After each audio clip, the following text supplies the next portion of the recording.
Hello, angels. Miss Quiet Queen, welcome back. Well, I just got back from the casino and I actually won $242.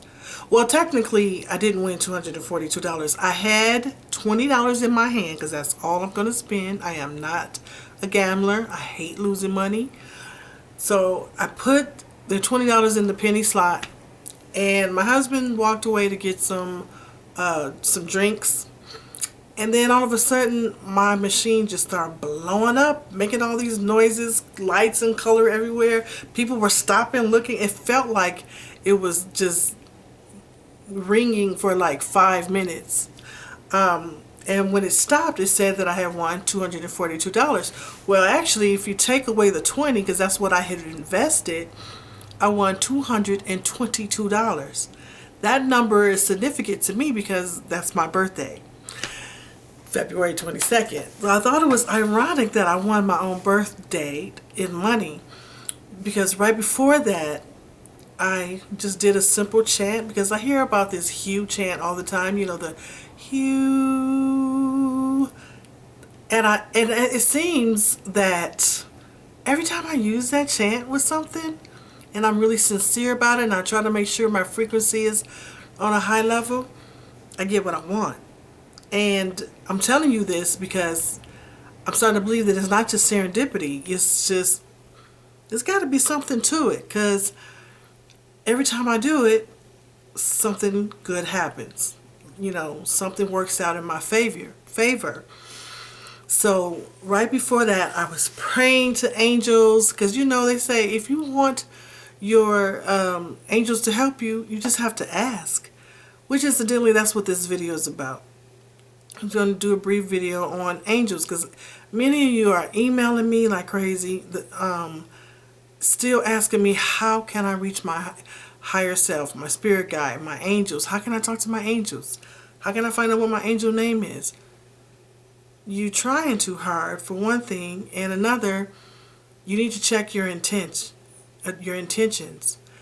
Even if you do the hue chant or whatever chant, Om, or clear your chakras, if your intent isn't right, you're not going to be successful. The angels are here to help you and they want to help you. Let me tell you a quick story about these two women who did not know each other. This is a true story. They didn't know each other. They don't even live in the same state. But both of them found out that their past lives before their current life, they were prostitutes. One, let's say Lady A, used men to get what she wanted. She had selfish ideas. She was only thinking about herself. And she was a trickster and she just did it to get their money. Just being selfish. Lady B, on the other hand, prostituted herself because she wanted to show love. She wanted to help men who were lonely, and she felt bad for them, and she really wanted to give comfort to these men and make them feel special, make them feel good.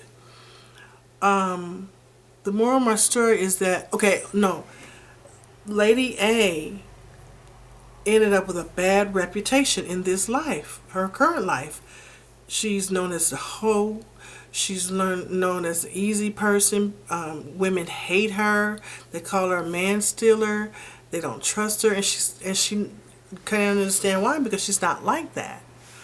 But on the other hand, Lady B, everybody likes her. She is. People are drawn to her, and wherever she goes, she just assumes love. And that is because Lady B was a prostitute because she wanted to show love. And Lady A, of course, she did it out of selfishness. So they both had the same profession, but they had totally different intents. So it doesn't matter what your deed is. What truly matters is your intent. What do you intend on doing when you call your angels? How sincere are you for wanting to call them? Are you really sincere? You have ulterior motives? Are you just thinking about what they can do for you and that's it? Before you call on any angel to do anything for you, the first thing you need to do, and I neglected to say this in my other videos, the first thing you need to do, angels, is to give thanks. Just say thank you. You know how you might have a relative, and I'm one of these relatives. How come you don't call me just to say hey? You call me when you want to borrow some money. You call me when you need a favor. That's the only time you call me. You can't call me to say hey. The same thing with angels. Just call on your angels and say I love you. Thank you for being you. I appreciate what you do. Thank you. And that's it. And leave it at that. Do that for several days. And after you start showing some appreciation, then, and you feel the sincerity to do so, you can call on them and ask them for help in things. Now, your guardian angel that's with you since birth, that one that was attached to you the moment you made your physical appearance in this carnation, then that one you can call on anytime, because that is what they're there for. But still, you have to have good intentions. You have to be respectful. You could be a little bit aggressive with this particular angel because they don't recognize disrespect per se when it comes to you. They just recognize the energy level. Okay? Because I was so apologetic to my angel Kenny because I felt like I was disrespectful at first, and he was like, that doesn't matter to me. I'm glad you calling on me. My energy was high enough where finally he can get through to me, you know. But still, you know, just out of common courtesy, you want to have some respect for your angels. But call on your angels, your archangels. We all have the same archangels, you know, the ones that are omnipresent. They want to help us. And did you know that these 72 archangels, there are many, I mean, people talk about the 72 archangels. They're like the hierarchy, but there are like thousands of archangels, to be honest with you. There are a whole lot of them. And they're all around. And I was just thinking about when I was at the casino that they're walking around. I felt them. And they're just walking around, just blessing people with different things, you know, with winnings and things like that. You know, I just felt I could almost see them spiritually, not physically.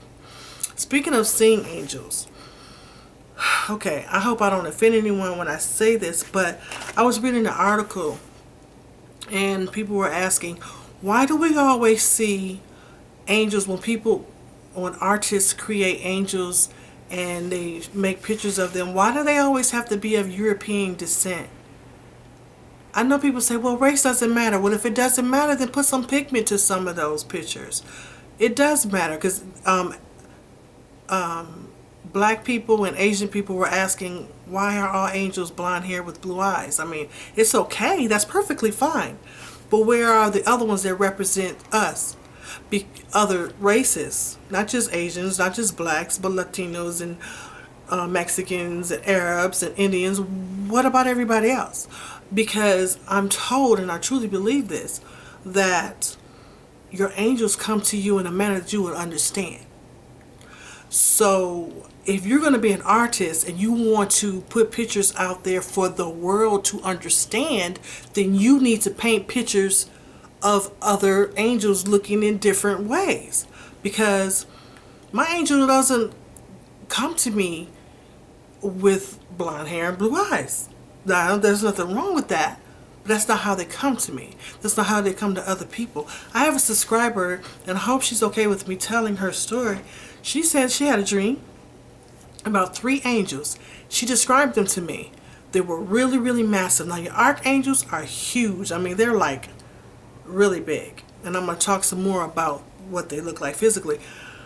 But when they came to her in her dream, one of them had dreadlocks. They were long dreadlocks. One of them had an afro, and the other one just had really bushy hair. But they all had dark brown skin and brown eyes with gold specks in them.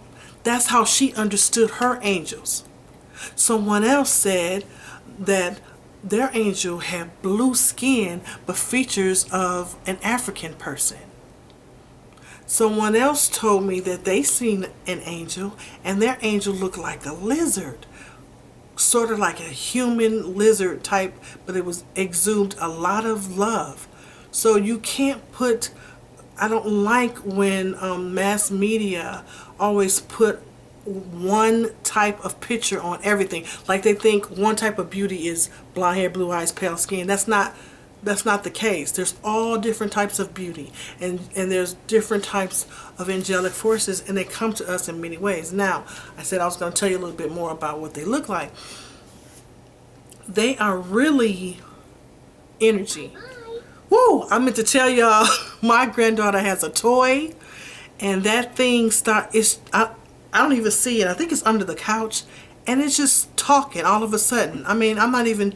You see, I'm not playing with a toy, and all of a sudden this toy I just started talking. Did you hear it just say bye-bye? Anyway, it startled me. But so if you hear a toy, that's what it is. It's really freaking me out because y'all know stuff moves around in my house a lot, and all kinds of weird things be happening. But anyway, what was I talking about? Angels are really energy. They're made up of energy and sound, and I'm talking about the good angels. Well, even some of the fallen angels are too. So you really do need to keep your energy raised up and keep your frequency high, and connect with your angels. You have to understand the language of your angels. When I say your angels, I mean our archangels. And the language is not a physical language. The language is, like I said before, an energy. It is a sound, it is an energy, and it is a feeling. My husband and I truly am so grateful to have Daryl as my husband. He's not here, so I can embarrass him right now, but and by the way, he's doing a lot better. He's like 90% healed. So anyway, he's doing very well. So thank you for your prayers. Anyway, the other day we were out taking care of business and paying bills and things like that. Running errands. And when we came in the house, all of a sudden, both of our energies went down. We just were just hit with this heavy energy, and it made us sad, and we were snapping at each other. And then I said, well, wait a minute, because this is not us. And I'm not kidding you when I tell you my husband and I don't argue. I'm not saying we don't never argue, but I can honestly say that we've been together for 11 years, and of the 11 years, we may have had 30 arguments. I'm not lying. We are just compatible. 30, 50 at best. And that's not a lot to be with somebody for 11 years.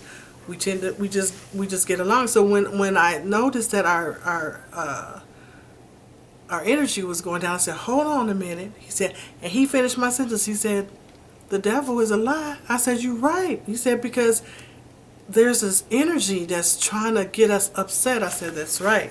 And we're not going to let it happen. You have to stop that energy. Now, there are fallen angels that try to throw a wrench in your shit. And then there are good angels. And the good angels, you'll feel more love. When they're around you, you'll feel more love and things like that. Now, I was trying to understand why, when we got to our home, did we feel this? And I'm thinking, not necessarily that they were already in our home causing mischief, but where we were, we might have brought them with us. A couple of places that I remember us having to go, they were probably there and attached them to us. So that could be it. Huh. Anyway, I was thinking about something I was going to tell you, but I'm going to change my mind. But anyway, I just wanted to give you all a brief summary about angels. And also another thing about angels, getting back to what they look like. People paint them with wings. Now here's the thing about that. Okay. Angels do not have wings like a bird. They do have extra wings and they look like wings. I can see that over the years how that got misconstrued to wings of a bird on that back. Angels have two sets of limbs. These limbs, and then they have another set of arms, and it's folded. But they look like they use it for other reasons. I can't remember why the angels have those extra body limbs. And over the centuries, people just painted bird wings because it's easier to explain. But they don't have bird wings. They have extra limbs on their body, and it's folded, like, folded behind their sides. And it looks like wings, but it's not that type of wing. And they don't fly. They appear. They realize. They don't fly. So we misunderstand angels and what they do and how they appear and who they appear to and what they look like. Most of the time you could pray and dream about them more sooner than you could probably see them in person. If you do see them, like in a vision, or if you're taking up like to an Akashic record or whatever, please don't be alarmed because they are massive. They're so big.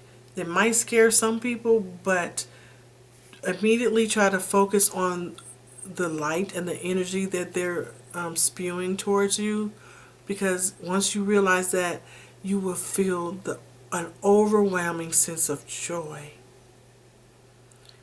Okay, so having said that, if you have any more questions, and I'll probably talk about angels some more. I love the topic of angels. You all know that I call you all angels. One person asked me, why do you call us angels? We're not angels. You're angelic in a way. And I believe that all of us come from that one umbilical cord, from the source of all good, and the source that created us. And we are all a descendants of angels. We all are descendants of angels, and I'm even trying to find out more about the angels. Remember I talked about the extinct humans that have blue skin, and they were sent down to a place called hell, which is really this earth, but they have the ability to cloak their part of the physical world. They're still very powerful, but for some reason they were sent down here. And on this dimension. So this dimension is really considered hell. Hell yeah. And so on. So anyway, that's all I have for angels. Thank you for listening. And as always, stay in the light.